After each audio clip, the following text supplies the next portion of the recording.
नमस्कार दोस्तों, मैं संतोष कुमार सिन्हा आप सबका स्वागत करता हूं अपने यूट्यूब चैनल में जिसका नाम है स्टॉक लर्निंग। दोस्तों आप लोगों के काफ़ी रिक्वेस्ट आ रहे थे कि कुछ जेपी पावर के बारे में भी बताओ, कुछ जेपी पावर पर भी एक वीडियो बनाओ।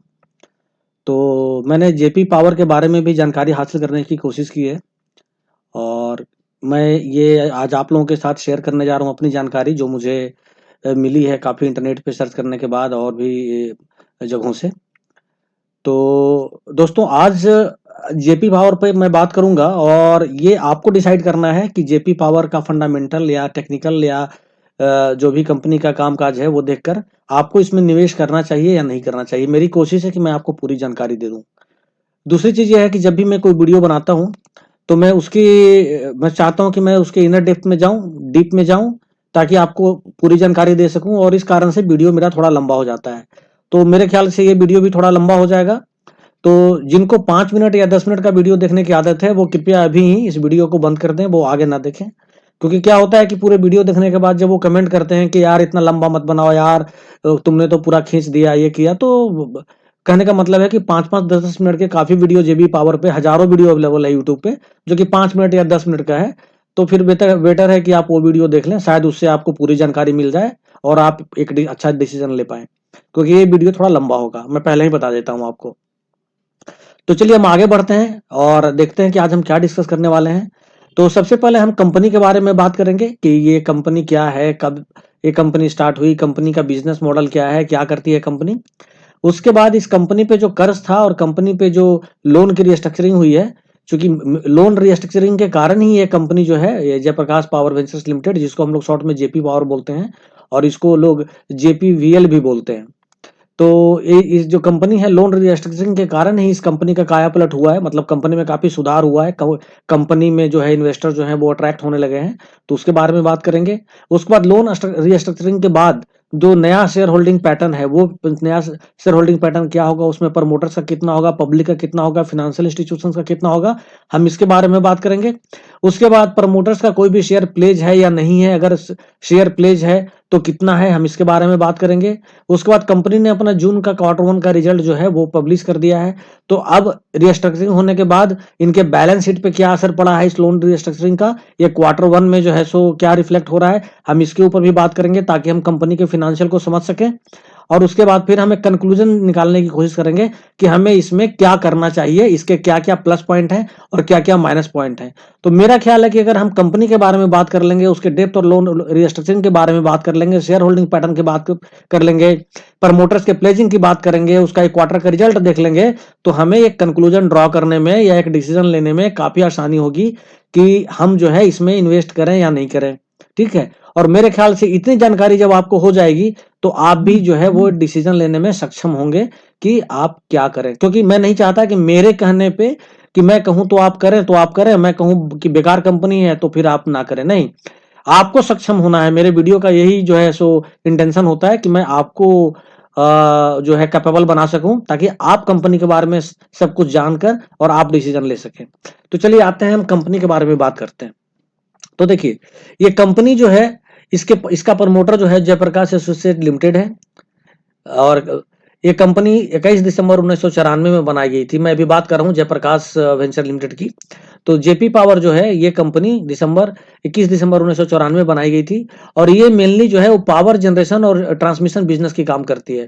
ठीक है। पावर जनरेशन का मतलब क्या हुआ, बिजली का उत्पादन, और ट्रांसमिशन बिजनेस क्या हुआ, बिजली का जो है वो जगह जगह पे पहुंचाना। ठीक है ना, इसका काम करती है ये।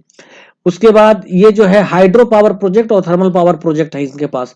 अब बहुत लोग ये जानना चाह रहे होंगे कि हाइड्रो पावर क्या होता है, थर्मल पावर क्या होता है। तो भाई जो पानी से जो बिजली बनाई जाती है जिस प्रोजेक्ट में, उसको हम हाइड्रो पावर कहते हैं, और जिस प्रोजेक्ट में कोयले से या पेट्रोलियम से बनाई जाती है बिजली वो थर्मल पावर प्रोजेक्ट होता है। ठीक है। और अभी इस कंपनी के पास एक हाइड्रो प्रोजेक्ट पावर है जो कि 400 प्रोजेक्ट है जो 400 मेगावाट का है। ये विष्णु प्रयाग में उत्तराखंड में ये इसका प्लांट जो है वो सिचुएटेड है। उसके बाद इनके पास अभी 2 थर्मल प्रोजेक्ट्स हैं।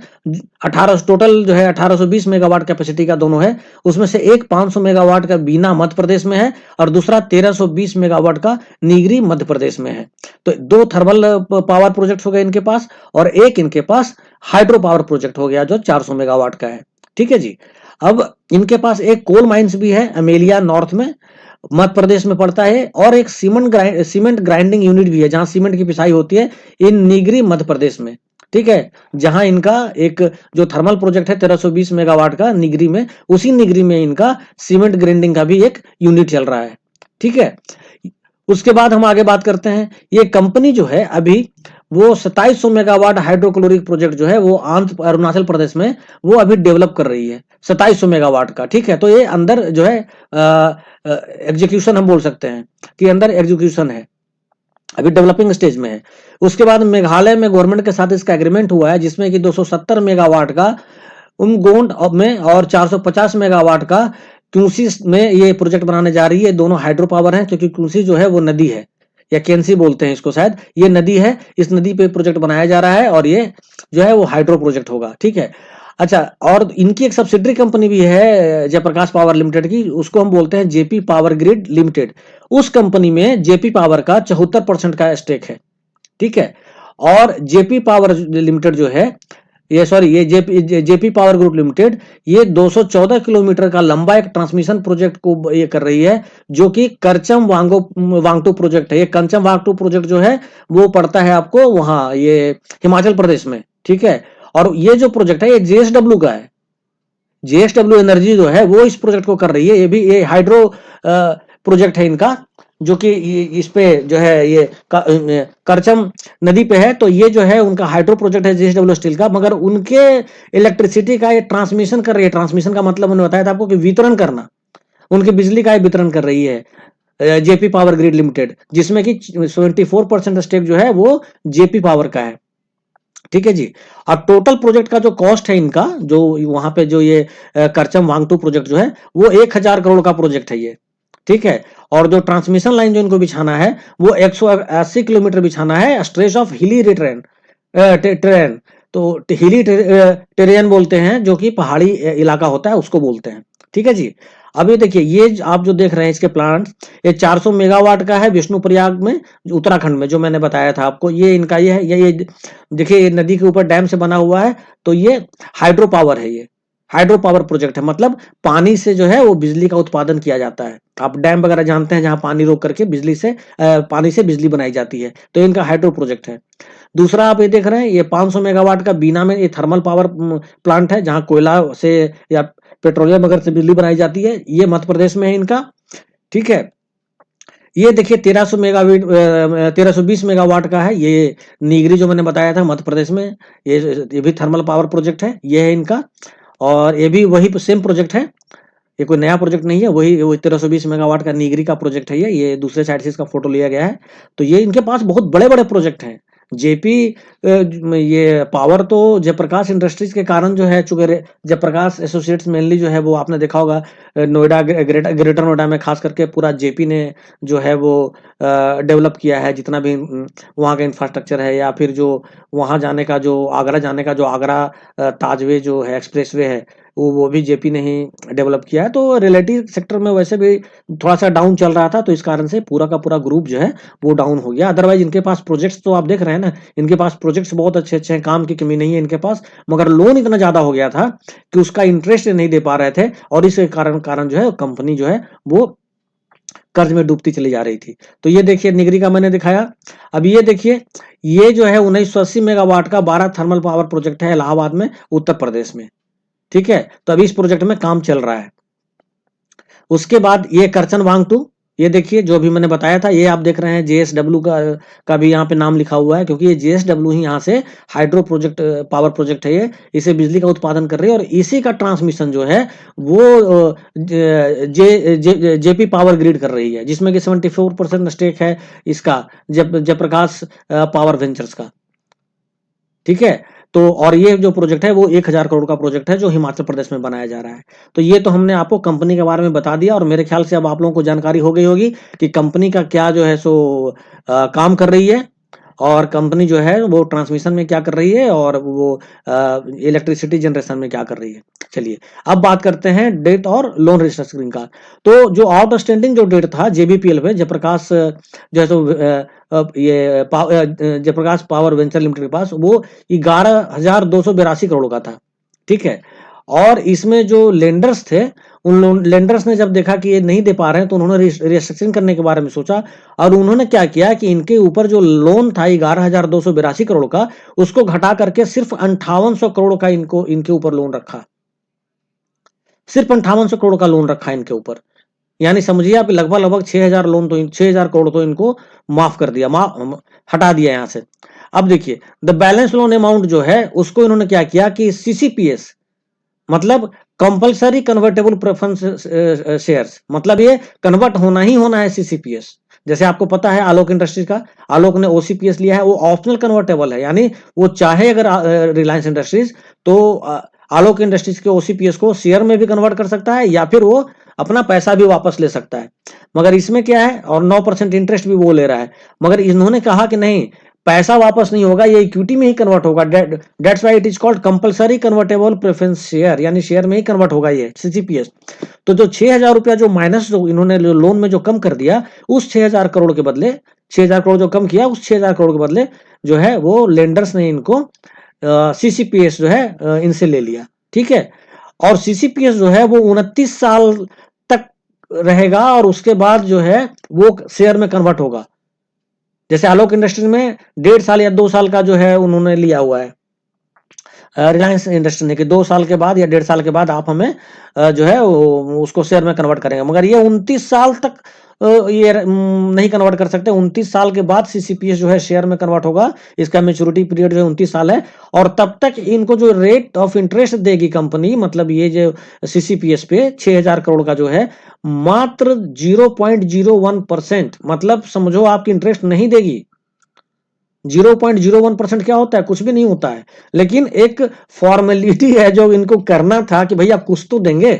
जैसे आप देखते हो ना कि किसी चीज को अगर आपको किसी मन है फ्री में देने का, और उसने कहा कि नहीं यार बिना पैसा का मैंने, चलो भाई 1 रुपया दे दो मुझे, उस 1 रुपये का कोई मतलब नहीं है, फिर भी उसकी भी बात रह आपकी भी बात रह तो यहां भी यही बात हुआ है कि 0.01% जो है 29 साल तक उसको इंटरेस्ट मिलता रहेगा सीसीपीएस पे। ठीक है, और जो 5800 करोड़ का जो लोन है जो बचा इसके ऊपर, 11,282 करोड़ में से 6,000 करोड़ को उसने कंपनी ने सीसीपीएस में डाल दिया, तो बाकी जो 5,800 करोड़ बचे उस पे इनको जयप्रकाश को, जेपी पावर को 9.50 यानी 9.5% के हिसाब से इनको इंटरेस्ट देना होगा हर साल। तो ये आप बात समझ गए, समझ में आ गई होगी। 11,282 करोड़ लोन था, 6,000 करोड़ माफ हो गया और 5,800 करोड़ बचा। अब आइए उसके बाद क्या हुआ कि जब रिस्ट्रक्चरिंग हो गई तो ऑब्वियस है कि कंपनी का जो इंटरेस्ट जो है, जो साल में 1580 करोड़ जाता था, वो अब 570 करोड़ हो जाएगा। देखिए कितना बड़ा रिलीफ है, लगभग 1000 करोड़ का रिलीफ हो गया। लिखा हुआ है it will lead to a gain of nearly ₹1000 crore annually, माने 1000 करोड़ साल का घट गया, बिल्कुल खत्म। जो 1580 देते थे अब सिर्फ 570 देंगे, 1000 करोड़। तो इससे इनका बैलेंस शीट कितना अच्छा होगा, ये प्रॉफिट में जाएगा पैसा अगर ये कमाते होंगे तो, है ना। अब देखिए जयप्रकाश वेंचर्स के पास जो है वो फॉरेन से भी फॉरेन करेंसी कन्वर्टेबल बॉन्ड्स था, एफसीसीबीएस, वो 663 करोड़ का था, इसको भी इन्होंने इक्विटी में कन्वर्ट कर दिया और पर इक्विटी 12 रुपए का रेट दिया है। ठीक है, यानी 12 रुपया एक शेयर का कॉस्ट है जो ये एफसीसीबीएस जो इन्होंने दिया है, यानी 12 रुपए के रेट पे इन्होंने फॉरेन वालों को उनके बॉन्ड के बदले में दिया है, इक्विटी में कन्वर्ट करके। ठीक है, अभी तो 2-3 रुपए पर शायद शेयर चल रहा है ये, सोचिए 12 रुपए पे उसने लिया हुआ है, तो उसने वैल्यूएशन तो देखा होगा ना इस कंपनी में, तभी तो 12 रुपए के रेट से लिया है। उसके बाद आइए कंपनी ने क्या किया है, कंपनी ने जेएसडब्ल्यू ग्रुप से भी 350 करोड़ रुपया लोन लिया हुआ था, तो इसने जेएसडब्ल्यू का भी जो है जो पैसा था उसको भी इक्विटी में कन्वर्ट कर दिया और पर इक्विटी 10 रुपीज उससे चार्ज किया। अब आप ये देखिए, यानी जेएसडब्ल्यू भी 10 रुपए के रेट से ले रही है और यहाँ मार्केट में 3 रुपए का रेट से मिल रहा है। बताइए आप सस्ता मिल रहा है या महंगा मिल रहा है, कंपनी का कामकाज सारा कुछ पता है आपको। तो रिस्ट्रक्चरिंग जो हुई है इसने एक नई जान फूंक दी है कंपनी में। ठीक है, 11,282 करोड़ का लोन घट के 5,800 करोड़ हो गया, 1,000 करोड़ तो सीधा सीधी वो माफ हो गया, सॉरी 6,000 करोड़ तो सीधे सीधे माफ हो गया। जो लोन था 1580 करोड़ का 570 करोड़ का वो इंटरेस्ट जो था 1580 करोड़ का वो 570 करोड़ हो गया, तो 1000 करोड़ का तो इंटरेस्ट भी खत्म हो गया। जो इसका 663 करोड़ का फॉरेन करेंसी कन्वर्टेबल बॉन्ड था, वो उसको भी इसने इक्विटी में कर दिया और 12 रुपया का शेयर दे दिया। जेएसडब्ल्यू का भी 350 करोड़ का था, उसको भी 10 रुपए के हिसाब से इक्विटी कर दिया। यानी लोन जो है सीधे खत्म हो गया, अब सब इक्विटी होल्डर हो गए। इसको अब ना फॉरेन वाले को देना है, ना इनको जेएसडब्ल्यू को देना है, बैंक को भी कम देना है। अब आइए शेयर होल्डिंग पैटर्न हुआ क्या कि जब रिस्ट्रक्चरिंग हुई तो जेपी ग्रुप जो था उसका अब शेयर होल्डिंग मात्र 24% है इसके अंदर। ठीक है, जो फॉरेन करेंसी कन्वर्टेबल बॉन्ड्स है जिसका मैंने बताया कि उसको 12 रुपए के रेट पे इक्विटी में कन्वर्ट कर दिया, वो अब 8.36% इसके अंदर इक्विटी होल्ड करती है। बैंक और फाइनेंशियल इंस्टीट्यूशन जो है उनको 42.643% ये वो स्टेक होल्ड करती है। ठीक है, जेएसडब्ल्यू ग्रुप जिससे इसने 350 करोड़ लिया हुआ था, उसको भी मैंने बोला कि 10 रुपए के रेट से जो इक्विटी दिया, तो टोटल जो इक्विटी लिया है तो 5.1% उनका स्टेक हो गया और पब्लिक के पास 19% स्टेक है। ये है इसका नया share holding pattern after restructuring of loan. This is the final share holding pattern. ठीक है, यहां तक क्लियर हो गया आपको। अब इसमें देखिए ये है इनका कि 33.9 जो है ये पब्लिक के पास है। अब आप बोलेंगे कि ये तो 19% ही है भैया, तो जो जेएसडब्ल्यू भी तो उसी में आएगा, जो नॉन इंस्टीट्यूशनल वही तो होते हैं। उसके बाद फिर आपका जो ये है एफसीसी भी है वो भी तो इसी में आएगा।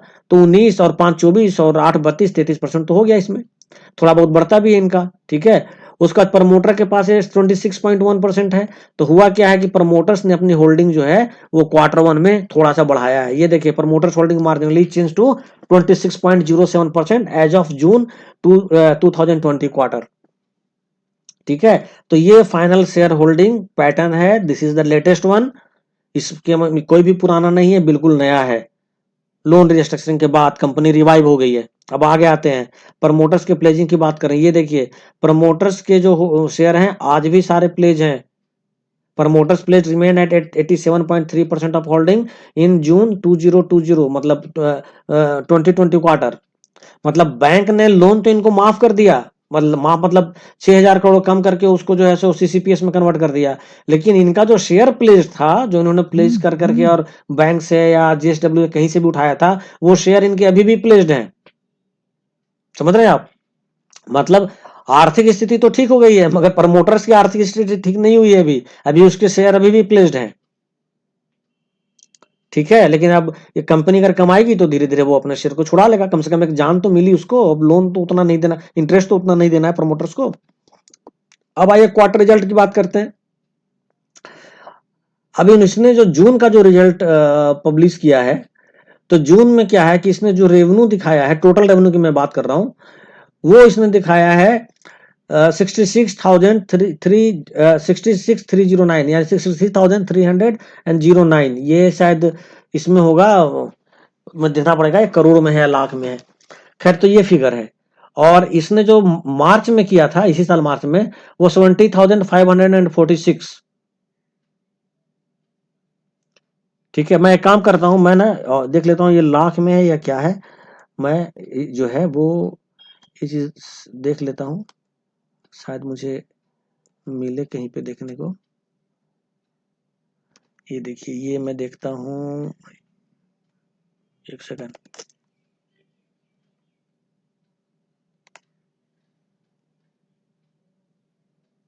ये लाख में है, ये आप देख रहे हैं, मैं आपको यहीं से दिखा दे रहा हूं। ये बीएससी पे दिया गया है। ये जो रिजल्ट है, देख रहे हैं, ये बीएससी पे दिया गया है। ये देखिए, थोड़ा सा और बढ़ेगा क्या ये, और थोड़ा इधर ले आता हूँ पूरे स्क्रीन पे। ये देखिए, ये लाख में है ये दिया हुआ। ठीक है, तो अब ये देखिए, मैं आपको सिर्फ और सिर्फ मार्च का दिखाऊंगा। पिछले साल का देखने से क्या मतलब है जब कंपनी बंद पड़ी हुई थी। देखिए, इसको जो रेवेन्यू से जो ऑपरेशन आया है वो इस Q1 में आया है, इसका 65,282 लाख। ठीक है, जो इसका इसमें मार्च में आया था वो 69 आया था, 69,847।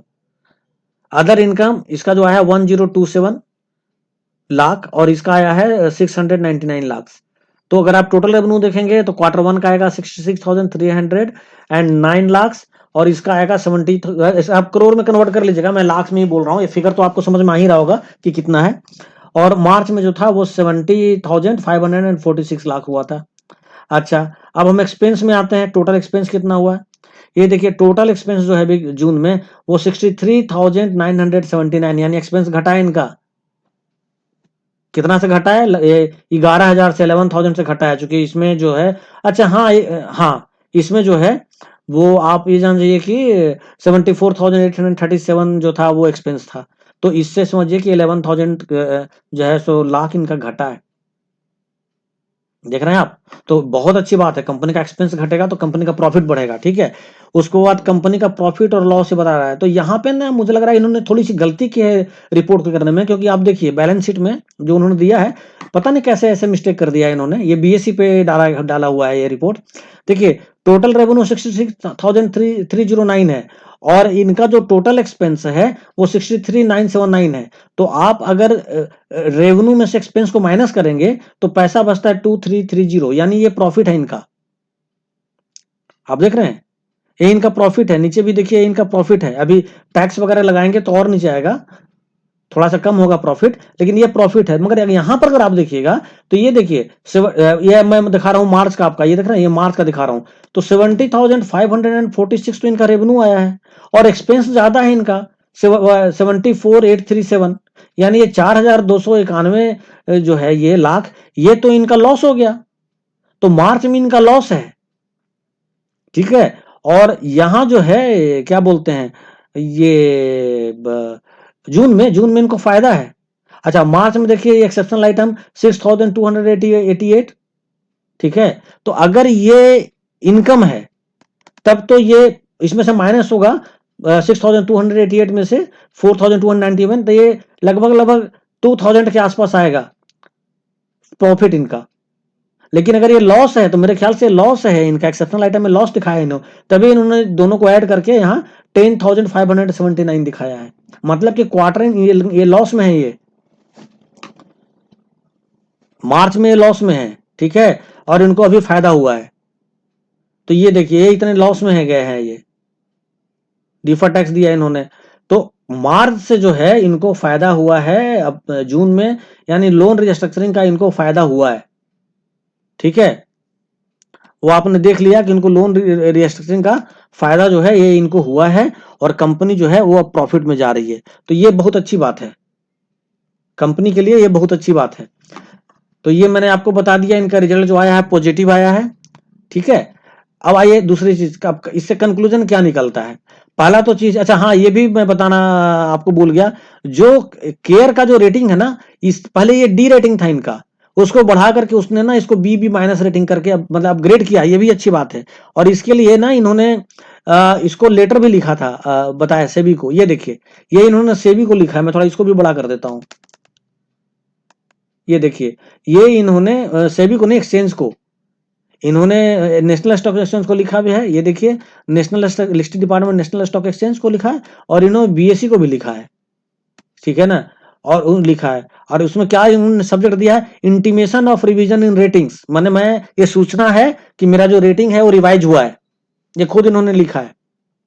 तो अब इनकी रेटिंग भी जो है वो बढ़ रही है। ठीक है, अभी मैंने बताया था 5800 का जो करोड़ का जो लोन हो गया है, ये 50 कुछ और इनका ऐड हुआ होगा, मगर ये इनका लोन अमाउंट है। ठीक है ना, उसके बाद उन्होंने लिखा है dear sirs madam, in terms of regulation 30 जो भी है of SEBI listing obligations and disclosure requirements regulation 2015, we hereby inform you that the CARE Ratings, है ना, CARE Ratings Limited has revised upgraded from D to B minus its rating on long term bank facilities of the company as follows. यानी जो restructuring हुआ इनका, इससे इनका rating भी सुधर गया, क्योंकि अब कंपनी का बैलेंस शीट सुधरेगा और इन्होंने जून में प्रूफ भी कर दिया दिखा करके। तो जहां फाइनेंशियल इंस्टीट्यूशन इनका जो शेयर है वो 10 रुपए पे और 12 रुपए पे ले रहे हैं, ठीक है, वहां ये 3 रुपए पे अवेलेबल है। तो इस कारण जो है सो इसमें मेरे ख्याल से तो अभी जो यूसी लगा है वही एक रीजन है। ठीक है, तो ये इन्होंने लेटर भेजा था, Mahesh Chandra Chaturvedi, additional general manager and company secretary JP group. ठीक है ना, ये इन्होंने भेजा था। तो ये है इनका, ये देखिए उसके बाद फिर इन्होंने पूरा लेटर भेजा है और इस लेटर में भी इन्होंने वही चीज बोला है जो मैंने आपको भी ये किया था अबाउट द कंपनी में। देखिए इन्होंने वही चीज भेजा है, the company is promoted by Jaiprakash Associates Limited and was incorporated in 1994। इन्होंने डेट नहीं डाला है 21 दिसंबर जो मैंने बताया है, लेकिन खैर ठीक है, इन्होंने वही चीज बताया है। It is engaged in power generation and transmission business. JPVL is engaged in power generation business and currently has one operational hydro power project of 400 megawatt Vishnu Prayag in Uttarakhand, 2 thermal power projects of 1820 megawatt capacity. ये 500 बीना में है और 1320 जो है वो नीगरी मध्य प्रदेश में है। Coal mine Amelia जो मैंने बताया उन्होंने वही सारा कुछ जो है इसके बारे में बताया है आपको। तो केयर रेटिंग एजेंसी ने भी जो है इनको अपग्रेड किया है। ग्रोथ बिजनेस का जो है लॉकडाउन के बाद बढ़ेगा ही बढ़ेगा, पता है। 100 करोड़ लोन इंटरेस्ट का कम हो गया है, 1000 करोड़ सॉरी। तो 1000 करोड़ जब लोन इंटरेस्ट कम हो गया तो 1000 से इनका प्रॉफिट बढ़ेगा, कमाएंगे। तो प्रोडक्शन कैपेसिटी भी इनका बहुत अच्छा है, 2 थर्मल है, एक इनका हाइड्रो है। उसके बाद फिर ये और जगह काम कर रहे हैं। ट्रांसमिशन भी इनका बहुत अच्छा है, जो 1000 करोड़ का प्रोजेक्ट इनके हाथ में है, ठीक है। और तो मेघालय में जो इनका है वो अभी गवर्नमेंट के साथ एग्रीमेंट है, वहां भी 2 काम चल रहा है। तो अच्छा, और एक चीज मैं एक बता दूं, मैंने जो लिखा है ना ये कि ये growth in business expected after lockdown, इसको मैं थोड़ा सा और ये कर देता हूं। देखिए अभी क्या है ना कि अभी लॉकडाउन चल रहा है, तो लॉकडाउन में क्या होता है, लॉकडाउन में ये होता है कि आप देख रहे हैं कि जितने भी जो फैक्ट्रीज है, मैन्युफैक्चरिंग यूनिट्स है, जो भी प्लांट्स हैं, वो सारे बंद हैं। तो जब भी बिजली सप्लाई होती है तो आप हमेशा देखिएगा कि जो कॉमर्शियल पर्पस के लिए जो बिजली दिया जाता है, यानी जो फैक्ट्री वगैरह में जो बिजली लगा लोग लेते हैं, उसका वो ज्यादा पे करते हैं, पर यूनिट चार्ज ज्यादा होता है कॉमर्शियल का। लेकिन जो डोमेस्टिक हम लोग घर में जो पंखा और वो चलाने के लिए घर के अंदर जो ट्यूबलाइट और फैन चलाते हैं, इसका जो बिजली का रेट होता है वो अलग होता है, ठीक है ना। तो मेन जो रेवेन्यू है, मेन जो कमाई है, वो इनको जो है वो कॉमर्शियल यूनिट से ही आता है। तो और अभी लॉकडाउन में कॉमर्शियल ही बंद है, चाहे वो सिनेमा हॉल हो, चाहे वो शॉपिंग मॉल हो, चाहे वो बड़े बड़े फैक्ट्रीज हो, प्लांट्स हो, है ना, चाहे स्टील इंडस्ट्रीज हो, ऑटो इंडस्ट्रीज, सारा जो है सो भी बंद पड़ा हुआ है। तो ऑब्वियस है कि तो और उस स्थिति में जून में जब इन्होंने प्रॉफिट दिखाया है, सोचिए जब लॉकडाउन है, बिजली की सप्लाई कम है क्योंकि यूनिट्स बंद है, उसमें जब इन्होंने दिखाया प्रॉफिट, तो आगे जब लॉकडाउन ओपन होगा फिर तो इनका तो कलेक्शन और रेवेन्यू और बढ़ेगा। तो इसीलिए मैंने लिखा है कि growth in business expected after lockdown. 1000 crore इनका लोन इंटरेस्ट कम हो गया, प्रोडक्शन कैपेसिटी बहुत अच्छा है। अच्छा, और शेयर का फेस वैल्यू भी 10 रुपीज है। शेयर का जो फेस वैल्यू है वो 10 रुपया है, भले आज 3 रुपया पे मिल रहा हो, क्योंकि 10 रुपया नहीं रखेंगे तो 10 रुपया पर तो इन्होंने जीएसडब्ल्यू स्टील को दिया है, सॉरी जीएसडब्ल्यू ग्रुप को दिया है, ठीक है। तो अभी ये मेरे ख्याल से जो है अभी अंडर वैल्यूड है ये जेपी पावर, ठीक है। Few projects are under execution, जो मैंने बताया वहां जो मेघालय में जो है अंडर एग्जीक्यूशन है। ऑर्डर बुक भी इनका अच्छा है। अच्छा, तो ये तो ग्रीन में मैंने इसलिए लिखा कि ये सारे पॉजिटिव चीजें हैं जिनको हम ध्यान में रख सकते हैं। दूसरा, अब लॉकडाउन का इनके पास अभी इंपैक्ट है, ये निगेटिव है क्योंकि अभी इस कारण थोड़ा सा इनका रेवेन्यू कम है। प्रमोटर्स का शेयर जो है प्लेस्ड है, अभी मैंने दिखाया आपको 87.3% जो प्रमोटर्स का शेयर है वो प्लेस्ड है, ये नेगेटिव साइड में जाता है, ठीक है। इंस्टीट्यूशनल इन्वेस्टर्स जो है उन्होंने अपना होल्डिंग डिक्रीज किया है, यार चला गया। जो इंस्टीट्यूशनल इन्वेस्टर्स हैं इन्होंने अपना होल्डिंग डिक्रीज किया है 1.35% से, ये जून क्वार्टर में, ये थोड़ा सा माइनस है। और नंबर ऑफ FIIs हैं, इनके भी कुछ जो है सो होल्डिंग्स गिरे हैं जून 2020 क्वार्टर में, ये थोड़ा सा माइनस है। और जो सबसे बड़ा चीज है जो आपको ध्यान में रखना है कि operators have already entered into the stock and now they are suppose to manipulate the stock. मतलब ऑपरेटर्स की एंट्री हो गई है उसके अंदर, ठीक है। तो जो आप बाकी चीजों में जो देख रहे हैं ना, ये आलोक में यार किसी में, तो इसके अंदर भी सट्टा बाजारी स्टार्ट हो जाएगा। तो आप इसके बारे में अगर सट्टा खेलना चाहते हैं तो भी ये अच्छा स्टॉक है, आप अपने हिसाब से खेलिए, ठीक है। और लॉन्ग टर्म इन्वेस्टमेंट करना चाहते हैं तो उसके लिए भी इसका फ्यूचर अच्छा नजर आ रहा है कंपनी का, तो आप वो चीज कर सकते हैं। मैं जो आपको इन्फॉर्मेशन दे रहा हूं, जो इतना निकाल करके दे रहा हूं, ठीक है, तो मैं आपको कंपनी का फंडामेंटल बता रहा हूँ, इसका रेवेन्यू कितना हुआ, रिजल्ट कैसा रहा, इसका क्या काम करती है, कहाँ कहाँ हाइड्रो है, कहाँ कहाँ थर्मल पावर है, कहाँ कहाँ ट्रांसमिशन है, मैं सब बता रहा हूँ। क्यों? क्योंकि मैं लॉन्ग टर्म इन्वेस्टमेंट के पॉइंट ऑफ व्यू से आपको जानकारी दे रहा हूँ, ठीक है। तो मुझे ये नहीं पता कि ये 2 दिन के बाद ये स्टॉक कहाँ जाएगा, या 1 सप्ताह में, या इस महीने के लास्ट में जो है ये अपर सर्किट लगाएगा, लोअर सर्किट लगाएगा, मुझे नहीं पता, क्योंकि इसमें ऑपरेटर इंटर कर चुके हैं। लेकिन मुझे ये पता है कि ये जो है कंपनी वो साल भर के बाद वो 3 रुपए पर नजर नहीं आएगी, ये मुझे पता है। तो आप इसमें इन्वेस्टमेंट करने से पहले आप ये देखें, मैंने जो जानकारी दी है मैंने लॉन्ग टर्म के लिए दी है। आप लोग कमेंट में मुझसे ये ना पूछें कि सर ये दिवाली तक कितना जाएगा, ये मुझे नहीं पता है कि ऑपरेटर कितना ऊंचा तक ले जाकर फिर कितना पंपिंग एंड डंपिंग करते हैं। लेकिन इस तरह का जो स्टॉक है ये पोर्टफोलियो में होना चाहिए। मैंने इसके पहले यूवीएसएल का भी बनाया था, उत्तम वैल्यू स्टील का भी बनाया था, और वो भी एक फंडामेंटल अच्छी कंपनी है, नो डाउट उसका फंडामेंटल बहुत अच्छा है। लेकिन उसका जो रेजोल्यूशन प्लान है उसमें जो हमने देखा उसमें थोड़ी एम्बिग्यूटी है। मतलब अगर मैं बोलूं कि टाइपो एरर है, इन्होंने शेयर होल्डर डाल दिया, तो कल को वो ना बोलते हैं कि नहीं नहीं सर इसमें डाला नहीं, इसमें कुछ छूट गया, शेयर होल्डर के बाद भी कुछ छूट गया और उसमें कहीं से क्लैरिटी नहीं है।